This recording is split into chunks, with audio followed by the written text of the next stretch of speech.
যিনি ভারতের রাষ্ট্রদূত এবং এই অঞ্চলের স্পেশাল এনভয়, হুম। তিনি যখন গেছেন, তাহলে এরা দুজন যখন মিটিং করেছেন, তখন বাংলাদেশ এবং বাংলাদেশকে ঘিরে যে রাজনীতি, অবশ্যই সেটা নিয়ে আলোচনা হবে, এবং বাংলাদেশের ভেতরকার পরিস্থিতি হুম। হুম। অবশ্যই।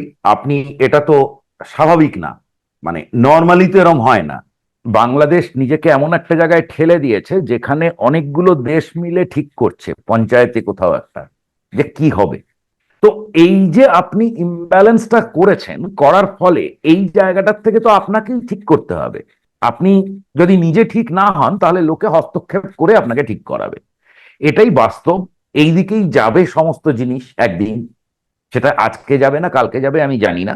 আমার মনে হয় ইস্যুগুলো সমস্ত সেপারেটেড, আলাদা আলাদা, এদের মধ্যে সমস্ত ইকুয়েশনস হবে। দীনেশ ত্রিবেদী এক্স্যাক্টলি কি বলেছেন সেটা যদি জানার মতো হতো, তাহলে দেখুন দীনেশ ত্রিবেদী নিজে চলে এসে বলছেন, ব্রিফ করছেন, কেমন? তো তা না হুম। হলে হুম। তো মেইলার পাঠাতেন। বাংলাদেশের ডিপ্লোম্যাটিক অপশন গুলো কমে গেছে, আমি তো যা দেখতে পাই। আমন্ত্রণ ক্রীড়াটক মানচিত্রের নিয়মিত আয়োজন কথোপকথনে আজকে আমাদের সঙ্গে যুক্ত রয়েছেন ভারতের প্রখ্যাত সাংবাদিক, দ্য হিন্দু গ্রুপের বিভিন্ন গণমাধ্যমে যিনি 3 দশকেরও বেশি সময় সম্পাদকের দায়িত্ব পালন করেছেন এবং বাংলাদেশ বিষয়ে নানান ধরনের গবেষণামূলক প্রতিবেদন প্রকাশ করে আসছেন সেই সিনিয়র সাংবাদিক প্রতিম রঞ্জন বোস। প্রতিম রঞ্জন বোস, আপনাকে স্বাগত জানাচ্ছি আমাদের অনুষ্ঠানে। প্রতি যে বিষয়ে জানতে চাই আপনার কাছে, আহ, আহ, আমাদের এখানে ভারতের নিযুক্ত যিনি রাষ্ট্রদূত বা হাই কমিশনার শ্রী দীনেশ ত্রিবেদী, তিনি আহ বৈঠক করলেন বা তার সঙ্গে বৈঠক হলো ট্রাম্পের বিশেষ দূত বা আপাতত ওইখানে যিনি রাষ্ট্রদূতের দায়িত্বে নিয়োজিত আছেন সার্জিও গোর, বাংলাদেশে 3 দিনের সফরে এলেন। দ্বিতীয় দিনের মাথায় তার সঙ্গে বৈঠক করলেন দীনেশ ত্রিবেদীর সঙ্গে। এটি অবশ্যই বেশ আলোচনার বিষয়বস্তু যে বাংলাদেশে এসে সার্জিও গোর ভারতের রাষ্ট্রদূতের সঙ্গে বৈঠক করছেন, এটা চোখে লাগারই মতো বসার বিষয়। এবং তারপর পরে আমরা দেখলাম যে দীনেশ ত্রিবেদী উইদিন শর্ট নোটিশে তিনি ভারত পেয়ে গেলেন। কি কারণে গেছেন না গেছেন আমরা জানি না, তবে মানুষের যেটি পারসেপশন যে সার্জিও গোরের সঙ্গে বাংলাদেশের অভ্যন্তরীণ রাজনীতি নিয়ে বা চীন ইস্যুতে এবং নানান ধরনের হয়তো আলোচনা হয়ে থাকতে পারে, এবং এমনই গুরুত্বপূর্ণ আলোচনা তাদের দুজনের মধ্যে হয়েছে সেটি রিপোর্ট করার জন্য তিনি দিল্লিতে ছুটে গেছেন সরকারের ঊর্ধ্বতন কর্তৃপক্ষকে রিপোর্ট করার জন্য বা নোটিশ করার জন্য। এরকম একটি গুঞ্জন রয়েছে। আহ এটিকে আপনি কিভাবে দেখছেন বা আপনি আসলে কতটুকু জানেন? বাংলাদেশের অভ্যন্তরীণ রাজনীতি নিয়েই তো আলোচনা হবে। একজন রাষ্ট্রদূত যখন বাংলাদেশে থাকেন, তিনি তো বাংলাদেশের অভ্যন্তরীণ রাজনীতিটাকে খেয়াল করেন, সেটাই করাই হুম। তার কাজ। কেমন? আর আমেরিকান, যিনি ভারতের রাষ্ট্রদূত এবং এই অঞ্চলের স্পেশাল এনভয়, হুম। তিনি যখন গেছেন, তাহলে এরা দুজন যখন মিটিং করেছেন, তখন বাংলাদেশ এবং বাংলাদেশকে ঘিরে যে রাজনীতি, অবশ্যই সেটা নিয়ে আলোচনা হবে, এবং বাংলাদেশের ভেতরকার পরিস্থিতি সেখানে কিছু আলোচনা হবে, খুঁটিনাটি যে জিনিসগুলো, যেটা হয়তো উনি দিল্লি থেকে আলোচনা করলে, ফরেন মিনিস্ট্রিতে আলোচনা করার বদলে সেখানেও তো নিশ্চয়ই আলোচনা হয়, ও তো হয় তো। হুম। গ্রাউন্ড কিছু ইনপুট নেবেন ইন্ডিয়ান হাই কমিশনারের কাছ থেকে, তাই হবে। হুম। হুম। অবশ্যই আপনি, এটা তো আহ, স্বাভাবিক না, মানে নর্মালি তো এরম হয় না। ধরুন ভারতে এসছেন, ধরা যাক আমেরিকার রাষ্ট্রদূত, কেমন, সে আছে, বা কেউ একজন এসছেন, হুম। এসে এসে উনি ভারতে চলে গেলেন হচ্ছে যে আরেকটা দেশের, এবং বিশেষত যখন মানে এরকম একটা ভারত বিরোধী রাজনীতি বললাম তো। যে ভারতে মার্কিন কোন বিশেষ এনভয় বা বিশেষ দূত ভারতে এসে চীনের রাষ্ট্রদূতের সঙ্গে তিনি বৈঠক করে দিলেন, ভারতের নিযুক্ত অবশ্যই, চীনের রাষ্ট্রদূত। তাতে গন্ডগোল, তাতে তো অবশ্যই এরকম, এটা তো হ্যাঁ। স্বাভাবিক হয় না। এখন হুম। মুশকিলটা হচ্ছে যে এক্ষেত্রে আপনি দেখুন, একটা কথা আমি খুব স্পষ্ট করে বলি, বাংলাদেশ মনে করে, বাংলাদেশ একটা অদ্ভুত কি করেছে, তার ডিপ্লোম্যাটিক ফ্লেক্সিবিলিটিটা কমে গেছে। ডিপ্লোম্যাটিক ফ্লেক্সিবিলিটি মানে পররাষ্ট্র নীতিতে কেউ কারো শত্রু না, কেউ কারো বন্ধু না, কেমন, depending on issue, threat perception ইত্যাদি, সেই বেসিসে রিয়াকশনটা হয়। বিশেষত যখন একটা ছোট দেশ, ধরুন ভারত যখন আমেরিকার সঙ্গে ডিল করছে, তখন তাকে সামলে চলতে হবে কোথায় কতটা যাবে। সিমিলারলি বাংলাদেশকেও সামলে ভারতের সঙ্গে যখন সে ডিল করছে, এটাই নিয়ম, জগতের নিয়ম। এখন বাংলাদেশ কি করেছে, সে ভারত বিরোধী হবে, এটা হচ্ছে তার পররাষ্ট্রনীতির মূল, বা সমস্ত রাজনীতিটা এটার উপর আছে দাঁড়িয়ে। এটা যদি ওই যে বললাম যে ঘরের ভেতর আপনি চারটে ভারতকে গাল দিলে এতে কিছু হবে না, কিন্তু যদি আপনি পাকিস্তানের মতো, যে আমরা এখানে ভারতের শত্রুতা করাটা আমাদের জীবনের মূল মন্ত্র হয়ে দাঁড়াবে, এটা হলেই তখন মুশকিল, কারণ আপনার হিস্ট্রি আছে। এবং সেটা আমেরিকা 2001 থেকে 2009, 10, 11 আমেরিকার কেবল জুড়ে থাকতো হচ্ছে শুধু টেররিজম আর টেররিজম। এই তারেক রহমানের মা যখন প্রধানমন্ত্রী ছিলেন, তখন এই টেররিজম নিয়ে, এবং সরকার টেররিজমের এগেনস্টে ব্যবস্থা নিচ্ছে না, এটা নিয়ে বাংলাদেশের কেবল, ভারতবর্ষের পার্লামেন্টে বলা যে এরা ডিনাই করে যাচ্ছে সব, এই সমস্ত চলেছে। এই হিস্ট্রিটার ওপর আজকে দাঁড়িয়ে আছেন আপনি আপনি এটা এটা কোনো, ফলে আপনার ক্ষেত্রটা এই হিস্ট্রির ওপর যখন আপনি বলবেন আমি শত্রুতা ভারতের সঙ্গে আমি নেই, আমি ওর সঙ্গে থাকবো, তখন আপনি পরিষ্কার পাকিস্তানের স্ট্র্যাটেজিতে গেছেন। সুতরাং আপনি আমার সিকিউরিটি থ্রেট হয়ে উঠছেন কিনা, এবার বাকিটা প্রশ্ন। যতটুকু ইন্টেলিজেন্স বা যা কিছু প্রমাণ পাওয়া যাচ্ছে, তাতে বাংলাদেশে সেই ঘটনাগুলো তলায় ঘটছে, যেটা সরকার ঠিক 2001 থেকে 2006, মানে সিনক্রোনাইজড বম্বিং এর আগে অব্দি খালেদা জিয়া একেবারে তোতা পাখির মতো বলে যেতেন যে এখানে দেশে কিচ্ছু নেই, সব ঠিক আছে। তারপরে যখন একেবারে পুরোটা ফাটলো, তখন উনি স্বীকার করলেন। তো ঠিক আমি দেখতে পাচ্ছি একই ঘটনা এবারে ঘটছে। ইউনূসের সময় থেকে বলা হলো যে দেশে কোনো জঙ্গি নেই, উল্টে জঙ্গি টঙ্গিদের ছেড়ে দেওয়া হলো, তারা বোধহয় আপাতত নাম গান করে কোথাও। তো আর এখন এই সরকারও একইভাবে বলে যাচ্ছে দেশে কিছু নেই, তারপরে হঠাৎ করতে গিয়ে একটা ফাতা কমব্যাট সিস্টেম বলে একটা হঠাৎ বলে বসলো, আবার তারপরে বলে নেই। তো এই যে সিচুয়েশনটা, আর বাকিরা তো বসে ঘাস কাটছে না, তারা তো খবর রাখছে বাংলাদেশের ভেতরে কি হচ্ছে। ফলে আপনি হয়ে দাঁড়াচ্ছেন সিকিউরিটি থ্রেট হয়ে দাঁড়াচ্ছেন কিনা, আবার এবার প্রশ্ন। এখন দেখুন জিওপলিটিক্সে ভারত, চীন, আমেরিকা, এখানে কেউ কারোর বন্ধুও না, কেউ কারোর শত্রুও না, যে যা মতো সিচুয়েশন তাতে এবার মানে এরকম মনে করার কোনো কারণ নেই যে কোনো ইস্যুতে এরা একমত হতে পারে না, আবার কোনো ইস্যুতে দ্বিমত হবে না। সুতরাং দেখুন একটা ছোট উদাহরণ দিই। ভারত চীন, সাধারণত মনে করা হয় ভারত চীন শত্রু, হ্যাঁ রাইভালরি তো আছেই। আবার কিন্তু চীনের প্রাথমিক এখন যে শত্রু, বা আমেরিকার প্রাথমিক শত্রু, সে মানে এটা হচ্ছে আমেরিকা আর চীন, তারা নিজেদের বলছে যে আমরাই হচ্ছি আমাদের কম্পিটিটর। এবং আপনি জানেন যে ওদের ওপর নানান ধরনের ইকোনমিক ইস্যুজ আছে, এবং কয়েকদিন আগে একগাদা ইউনিভার্সিটিকে সিকিউরিটি থ্রেট হিসেবে আমেরিকা ঘোষণা করে দিয়েছে। তো ফুদান ইউনিভার্সিটি, বড় বড় ইউনিভার্সিটি। এবার কি হচ্ছে দেখুন, এরই প্যারালাল দেখুন, জাস্ট গত এক সপ্তাহের ভেতর গালওয়ান ভ্যালি ক্ল্যাশের পর থেকে ভারত চীনের একটা ছোট বর্ডার ট্রেড হয়, কেমন, তো সেটা বন্ধ ছিল, এখন হঠাৎ করে সেগুলো খুলে গেল। তো এখানে এমন নয় যে কোনো ইস্যুতে এক হবে না। ইনফ্যাক্ট 2012-র আগে আমাদের চীন একটা রিগ বসিয়ে রেখেছিল গাদার পোর্টে, আমরা একটা অয়েল রিগ বসিয়ে রেখেছিলাম সাউথ চায়না সিতে। দুদলের জায়গায় কেউ ওটা নিয়ে এক্সপ্যান্ড করতো না, এটা জাস্ট আমার খুঁটি, ওটা আমার খুঁটি, এটা আমার জায়গা, এটা আমার জায়গা, এরকম একটা ধরনের একটা সিম্বলিক ছিল।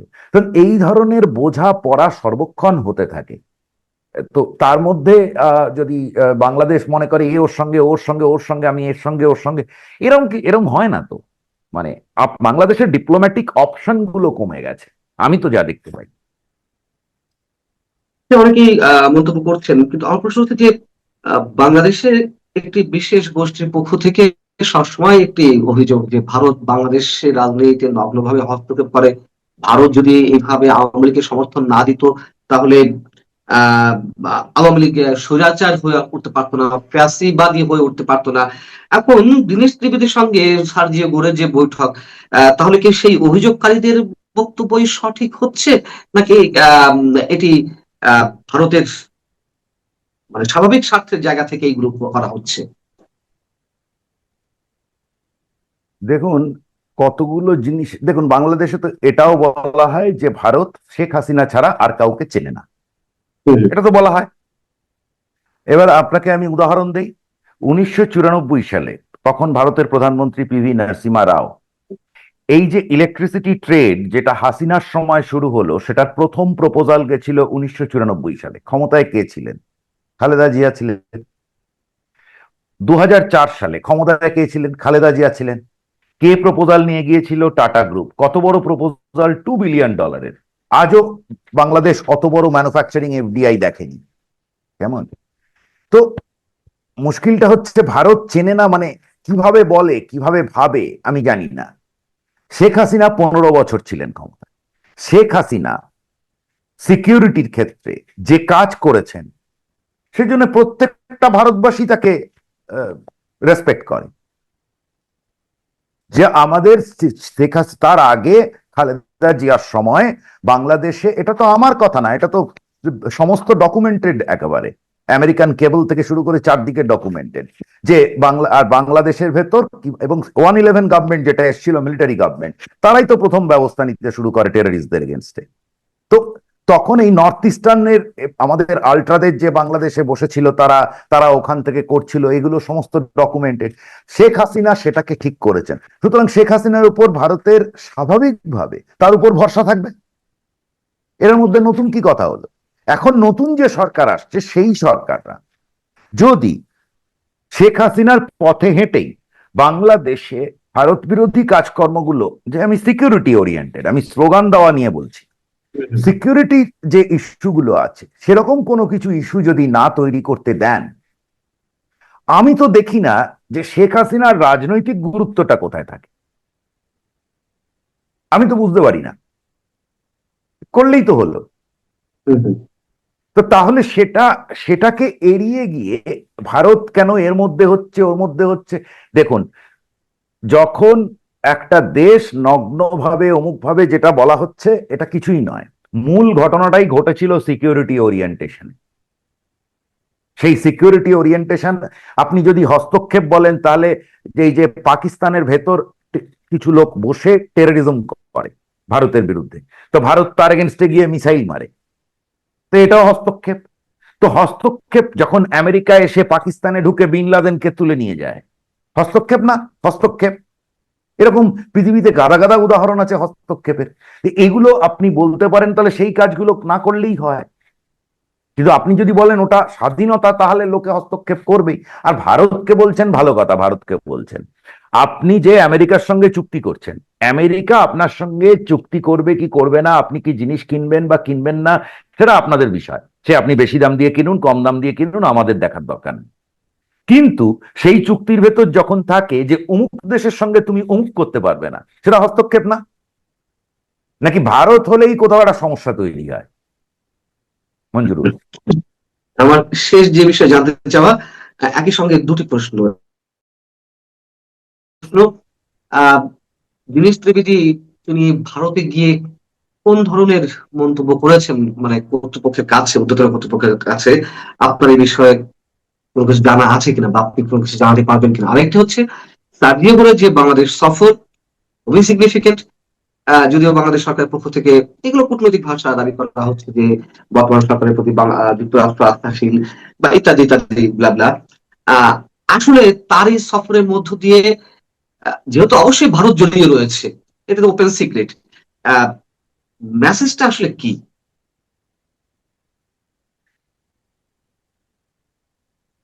মেসেজটা এক্সাক্ট কি হবে আউটকাম, সেটা এখনই বোঝা যাচ্ছে না, বোঝা যাবেও না। তার কারণ হচ্ছে যে আহ, বাংলাদেশ নিজেকে এমন একটা জায়গায় ঠেলে দিয়েছে যেখানে অনেকগুলো দেশ মিলে ঠিক করছে পঞ্চায়েতে কোথাও একটা, যে কি হবে। বাংলাদেশ নিজেকে যা খুশি মনে করতে পারে, কিন্তু বাস্তব এটাই। তো তার মাঝখানে তার কারণ সে কতগুলো প্রবলেম তৈরি করে ফেলেছে।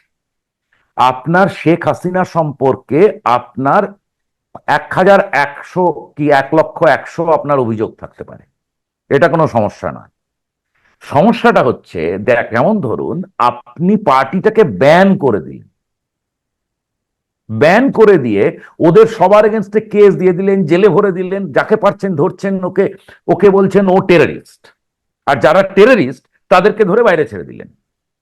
তো এই যে আপনি ইমব্যালেন্সটা করেছেন, করার ফলে এই জায়গাটার থেকে তো আপনাকেই ঠিক করতে হবে। আপনি যদি নিজে ঠিক না হন তাহলে লোকে হস্তক্ষেপ করে আপনাকে ঠিক করাবে, এটাই বাস্তব। এই দিকেই যাবে সমস্ত জিনিস একদিন, সেটা আজকে যাবে না কালকে যাবে আমি জানি না। আমার মনে হয় ইস্যুগুলো সমস্ত সেপারেটেড, আলাদা আলাদা, এদের মধ্যে সমস্ত ইকুয়েশনস হবে। দীনেশ ত্রিবেদী এক্স্যাক্টলি কি বলেছেন সেটা যদি জানার মতো হতো, তাহলে দেখুন দীনেশ ত্রিবেদী নিজে চলে এসে বলছেন, ব্রিফ করছেন, কেমন? তো তা না হলে তো মেইলার পাঠাতেন, মেইলার পাঠাচ্ছেন না কেন?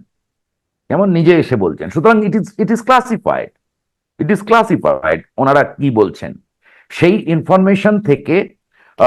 আমি জানি আমি অনেকে অনেক কিছু বলছে যে এটা হয়েছে, ওটা হয়েছে, সেটা হয়েছে। আমি এরকম ভাবে কথা বলি না, যা আমি শুনিনি নিজের কানে।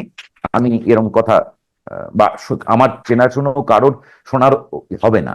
যারা শুনেছে ওই জিনিসগুলো তারা কেউ বাইরে এই একটা কথা বলবে না, ছিটে ফোটা বাইরে থাকবে যে কি হয়েছে।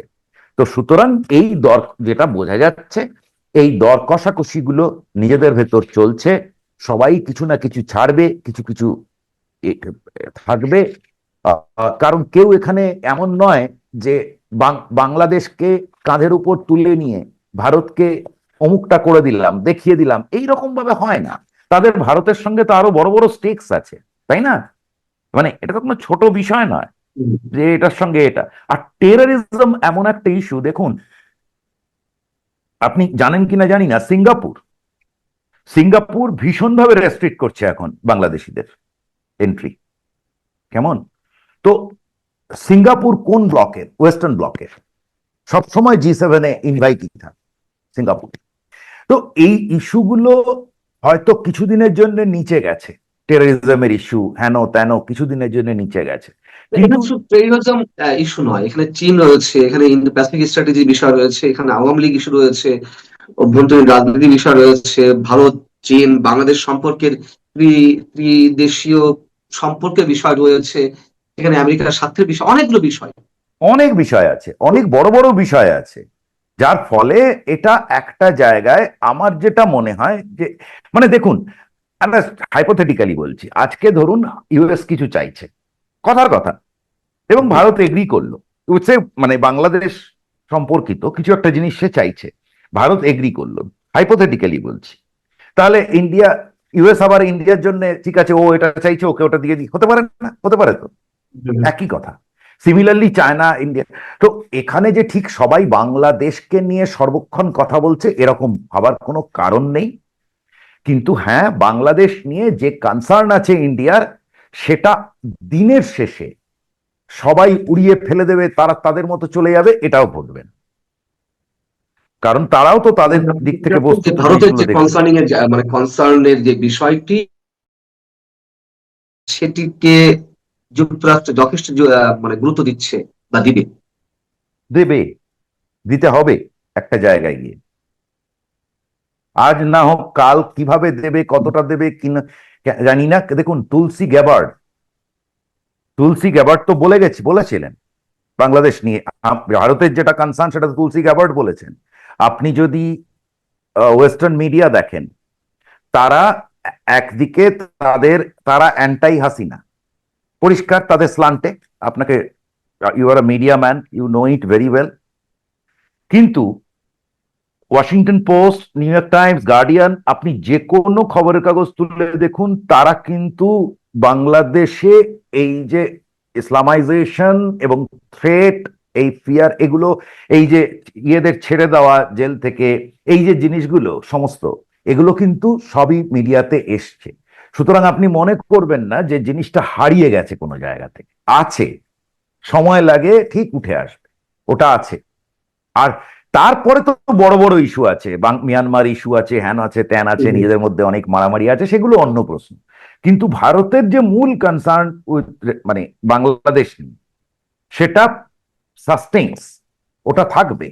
মানে ওটা এমন নয় যে অন্যরা মানে না, হ্যান ত্যান, আপনি ভুয়ো কথা বলছেন, আমার এরম হবে না। কারণ সেটার কারণ ভারত না, সেটার কারণ বাংলাদেশের পাস্ট, আর কোনো কারণ না। আর ইউনূসের সময় যে মারাত্মক ক্ষতিটা করা হয়েছে, ওই যে একেবারে জেল খুলে দিয়ে চলে যাও, আজ ধরুন 2 বছর হয়ে গেল, সেই যে অত আর্মস লুট হলো, আমি লাস্ট যা দেখেছিলাম হিসেব, যে বলেছিল খবরের কাগজে যা বেরিয়েছে, আমি তাতে হিসেব করে দেখলাম যে 75% রিকভার হয়েছে, 25% হিসেব নেই।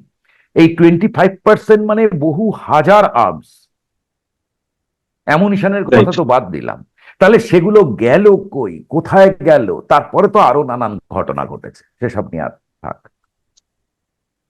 দেখা যাক সামনের দিনগুলোতে কি হয়, আমাদেরকে অপেক্ষায় থাকতে হবে, হয়তো খুব বেশি দিন নয়, খুব অল্প সময়ের মধ্যে হয়তো বোঝা যাবে, মোটামুটি একটা ধারণা পাওয়া যাবে কোন দিকে যাচ্ছে